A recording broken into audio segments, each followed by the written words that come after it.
नमस्कार, रात के 9 बजे हैं। वक्त है खोज खबर का और मैं हूं दीपक चौरसिया। खोज खबर में आज करेंगे पड़ताल कि क्या मोदी सरकार का नागरिकता संशोधन बिल संविधान के खिलाफ है, क्या कहना है विपक्ष का और क्या दलीलें हैं सरकार की। बात होगी रूपहले पर्दे पर आई पानीपत की, जो विवादों में घिरी है, और आखिर वो विवाद क्या है ये भी बताएंगे। साथ ही आपको बताएंगे रात 9:27 पर कि देश में शहर दर शहर कितने ऐसे बाजार हैं जहां पर मौत इंतजार कर रही है। सवाल यह है कि एक के बाद एक अग्नि तांडव के बाद भी हम कुछ सीखने को तैयार क्यों नहीं है। लेकिन पहले एक नजर देश और दुनिया की अहम खबरों पर।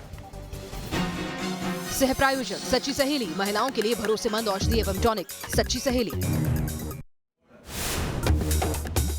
यूपी के मेरठ में दबंगों का कहर, दुकान के बाहर खड़े युवक की लाठी डंडों से पिटाई, सीसीटीवी कैमरे में कैद हुई वारदात। फिल्म पानीपत का विरोध तेज, जयपुर में जाट समाज के लोगों ने की तोड़फोड़, पुलिस ने 5 लोगों को हिरासत में लिया। मध्य प्रदेश के रीवा में छुट्टी पर आए सेना के जवान और पुलिस वालों के बीच मारपीट, गाड़ियों की टक्कर के बाद शुरू हुआ बवाल। फीस बढ़ोतरी के खिलाफ प्रदर्शन कर रहे जेएनयू के छात्रों पर पुलिस ने बरसाई लाठियां, राष्ट्रपति भवन तक मार्च निकाल रहे थे छात्र। हरियाणा में रोहतक के सुनारिया जेल में कैद राम रहीम से मिलने पहुंची हनीप्रीत, करीब 45 मिनट तक जेल में हुई मुलाकात। छत्तीसगढ़ के बीजापुर में तेंदुए की खाल की तस्करी का खुलासा, पुलिस ने तस्करी के आरोप में 9 लोगों को पकड़ा। छत्तीसगढ़ के कांकेर में नक्सलियों की साजिश नाकाम, सुरक्षा बलों को निशाना बनाने के लिए लगाई गई आईईडी का वक्त रहते हुए पता चला। छत्तीसगढ़ के राजनांदगांव में गैंगरेप की सनसनीखेज वारदात, पुलिस ने 4 आरोपियों को पकड़ा। हैदराबाद इनकाउंटर पर 11 दिसंबर को सुप्रीम कोर्ट में होगी सुनवाई। इनकाउंटर में मारे गए थे गैंगरेप के 4 आरोपी। यूपी के संभल में छात्रों से स्कूल में लगवाया गया झाड़ू, वीडियो वायरल होने के बाद डीएम ने दिया जांच का आदेश। नागरिकता संशोधन बिल पर घमासान, चर्चा के दौरान असदुद्दीन ओवैसी ने फाड़ी बिल की कॉपी, विधेयक को मुसलमानों के खिलाफ बताया। नागरिकता बिल पर संसद में बहस के दौरान बोले अधीर रंजन चौधरी, कहा तोड़ने का नहीं जोड़ने का करे काम, लगता है हिंदू राष्ट्र बनाना चाहते हैं।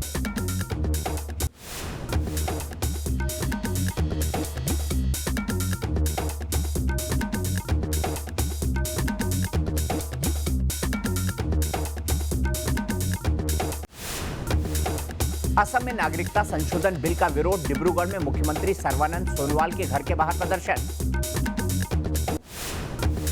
कर्नाटक विधानसभा उपचुनाव में 12 सीटों पर जीत के साथ येदियुरप्पा सरकार का संकट खत्म, कांग्रेस की हार के बाद सिद्धरामैया ने छोड़ा नेता प्रतिपक्ष का पद। अयोध्या मामले में हिंदू पक्ष ने सुप्रीम कोर्ट में दायर की पुनर्विचार याचिका, मस्जिद निर्माण के लिए 5 एकड़ जमीन दिए जाने के फैसले का विरोध किया। दिल्ली अग्निकांड में 43 लोगों की मौत पर मानवाधिकार आयोग ने लिया स्वतः संज्ञान, दिल्ली सरकार, पुलिस कमिश्नर और एनडीएमसी को भेजा नोटिस। दिल्ली अग्निकांड के मुख्य आरोपी रेहान और मैनेजर फुरकान को 14 दिन की रिमांड, दिल्ली की 30 हजारी कोर्ट में हुई सुनवाई। प्याज की कीमतों पर सियासत जारी, कोलकाता के बाजार में जाकर सीएम ममता बनर्जी ने जाना प्याज की कीमतों का हाल। पीएमसी बैंक के खाताधारकों का मुंबई के आजाद मैदान में आंदोलन के समर्थन में उतरी कांग्रेस। मध्य प्रदेश के पेंड्रा में रिहायशी इलाके में हाथियों के घुसने से मचा हड़कंप, गांव वालों को खतरे वाली जगह से हटाया गया। जम्मू कश्मीर के गुलमर्ग में भारी बर्फबारी, चारों तरफ बिछी बर्फ की चादर, 0 से नीचे लुढ़का पारा। न्यूजीलैंड के व्हाइट आइलैंड पर जाग उठा ज्वालामुखी, समंदर में गुजर रही बोट पर सवार 5 लोगों की मौत, 50 से ज्यादा लोग लापता। ओलंपिक में 4 साल के लिए बैन हुआ रूस, वाडा ने डोपिंग के कारण लगाया बैन, टोक्यो ओलंपिक में भी हिस्सा नहीं ले सकेगा रूस। विवादों के बीच फिल्म पानीपत का एक और गाना रिलीज, मुंबई में फिल्म के एक्टर अर्जुन कपूर, कृति सेनन ने शाही अंदाज में रिलीज किया गाना।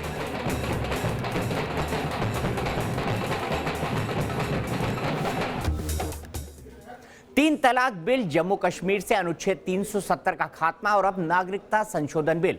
मोदी सरकार ने एक और मास्टर स्ट्रोक दांव चला है। कैबिनेट की मोहर के बाद लोकसभा में नागरिकता संशोधन विधेयक पेश किया गया और जिस बात की आशंका थी हुआ वही। विपक्ष और सत्ता पक्ष के बीच जोरदार बहस हुई। कांग्रेस की अगुवाई में विपक्ष ने बिल को संविधान का उल्लंघन बताया और देश पर बीजेपी का कोर एजेंडा थोपने का आरोप लगाया। उधर सरकार की तरफ से मोर्चा संभाले नजर आए गृह मंत्री अमित शाह।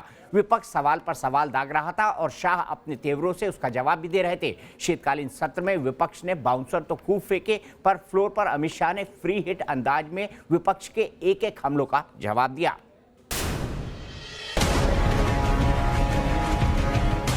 जब देश का आजादी मिला तब धर्म के आधार पर विभाजन अगर कांग्रेस पार्टी न करती तो अभी की जरूरत न पड़ती। किसने किया धर्म के आधार पर विभाजन? किसने किया धर्म के आधार पर विभाजन? इस देश का विभाजन धर्म के आधार पर कांग्रेस पार्टी ने किया है। Those who said that religion should determine nationhood, they formed Pakistan. That was the idea of Pakistan. And Mahatma Gandhi, Jawaharlal Nehru, Dr. Ambedkar, Maulana Azad, they all said religion cannot determine nationhood. Our nation is a land for everybody, sir. मैं आपसे हाथ जोड़ के appeal कर रहा हूं कि इस मुल्क में ऐसे कानून से बचा लीजिए और आप होम मिनिस्टर को ही बचा लीजिए। मुस्लिमों के अधिकार ले लिए, इस बिल ने किसी मुस्लिम के अधिकार नहीं। हमारे एक्ट के मुताबिक कोई भी एप्लीकेशन कर सकता है। ढेर सारे लोगों को नागरिकता दी भी है और ढेर सारे लोगों को भविष्य में भी मिलेगी। नियमों के अनुसार एप्लीकेशन करेंगे, ये सबको मिलेगा। मुझे आपसे ये कहना है, विनती करना है कि आज संविधान बड़ा संकट में है। जो अम्बेडकर था, जवाहरलाल नेहरू, मारेंगे क्या? मारिए, आइए। संविधान की मूल भावना है, उसके खिलाफ है और जिन आदर्शों पर डॉक्टर बाबा साहब अम्बेडकर ने हमारे संविधान की संरचना की थी, उसके बिल्कुल विरुद्ध है। मगर किसी भी सरकार का ये तो कर्तव्य है कि देश की सीमाओं की सुरक्षा करे, देश के अंदर आते हुए घुसपैठियों को रोके, शरणार्थी और घुसपैठियों की अलग अलग पहचान करे। ये भी तो राज्य का कर्तव्य है, वरना क्या ये देश सबके लिए खुला छोड़ देंगे? हिंदू मुसलमान से लेकर पूर्वोत्तर के घमासान तक नागरिकता संशोधन बिल जब लोकसभा में आया तो इसके साथ कई सवाल भी आए। गैर मुस्लिम को ही नागरिकता मिलने के सवाल पर विपक्ष भड़का हुआ है। कांग्रेस का आरोप है कि सरकार भेदभाव पैदा कर रही है।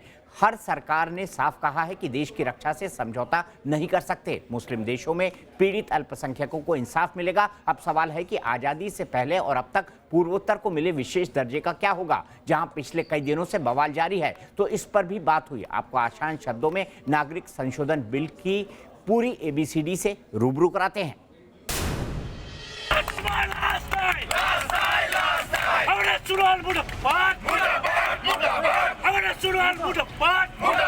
नागरिकता संशोधन बिल के खिलाफ पूर्वोत्तर में जबरदस्त हंगामा।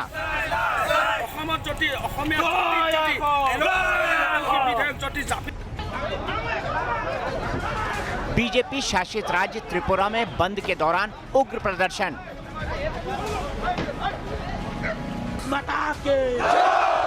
वहीं गुवाहाटी से डिब्रूगढ़ तक असम में आक्रोश की आवाजें।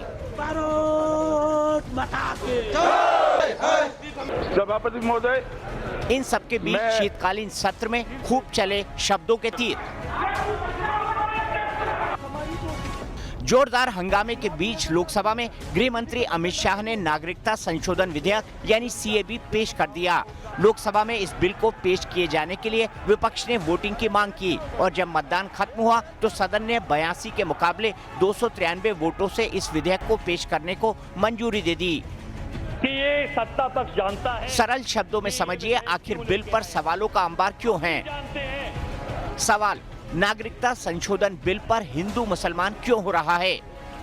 जवाब, ये विधेयक पाकिस्तान, बांग्लादेश और अफगानिस्तान से आए हिंदू, सिख, ईसाई, बौद्ध, जैन और पारसी प्रवासियों को भारत में रहने की इजाजत देता है, क्योंकि इन मुस्लिम देशों में गैर मुस्लिम अल्पसंख्यक आबादी है और वो सालों से पीड़ित है। इस बिल के प्रावधान के मुताबिक पाकिस्तान, अफगानिस्तान और बांग्लादेश से आए मुसलमानों को भारत की नागरिकता नहीं दी जाएगी और इसी को लेकर विपक्ष हल्ला मचा रहा है।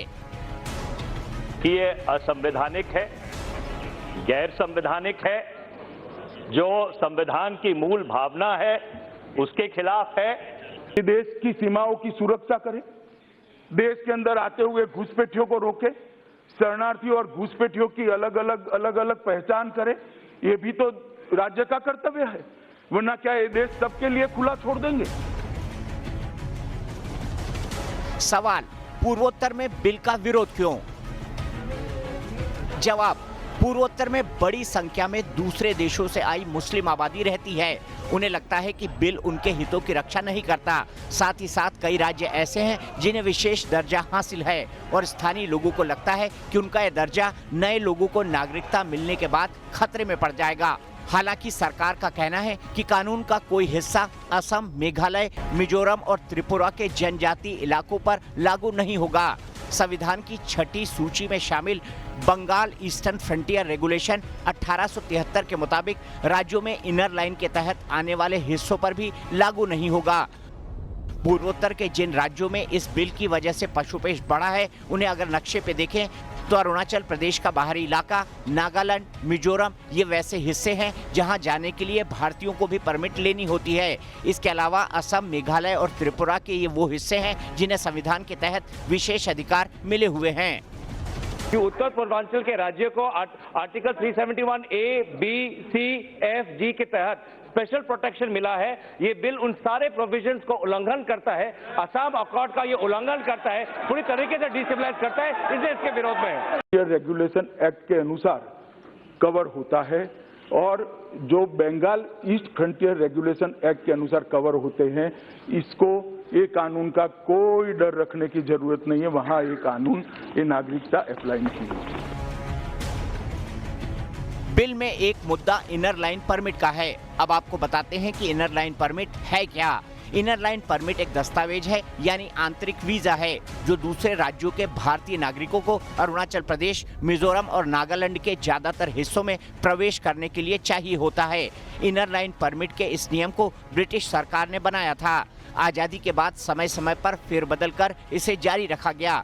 इन राज्यों में लंबे समय तक रहने वाले उन निवासियों को भी परमिट की जरूरत पड़ती है जो इन राज्यों में मूल निवासी नहीं हैं। ऐसे लोगों को अपने परमिट को हर 6 महीने में रिन्यू करवाना होता है। सरकार ने इस बारे में कहा है कि ये व्यवस्था जैसी की तैसी रहेगी और इनर लाइन परमिट देने का मकसद ये है कि नागरिकता बढ़ने के बाद वहाँ के मूल निवासियों के डेमोग्राफी में परिवर्तन न हो जाए। इसीलिए सरकार ने कहा है कि इनर लाइन परमिट की व्यवस्था जस की तस रहेगी। इसमें किसी भी तरह का कोई छेड़छाड़ नहीं किया गया है। कर्नाटक में बीजेपी की जीत के साथ ही तय हो गया कि सूबे में येदियुरप्पा सरकार बनी रहेगी। कर्नाटक में 15 विधानसभा सीटों के लिए उपचुनाव में बीजेपी ने 12 सीटों पर जीत का परचम लहरा लिया। इस जीत के साथ ही बीजेपी को 224 सदस्यों वाली कर्नाटक विधानसभा में साफ बहुमत मिल गया है।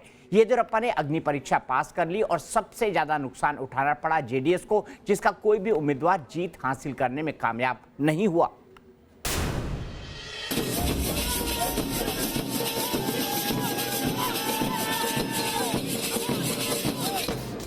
ये जश्न है कर्नाटक में फिर कमल खिलने का।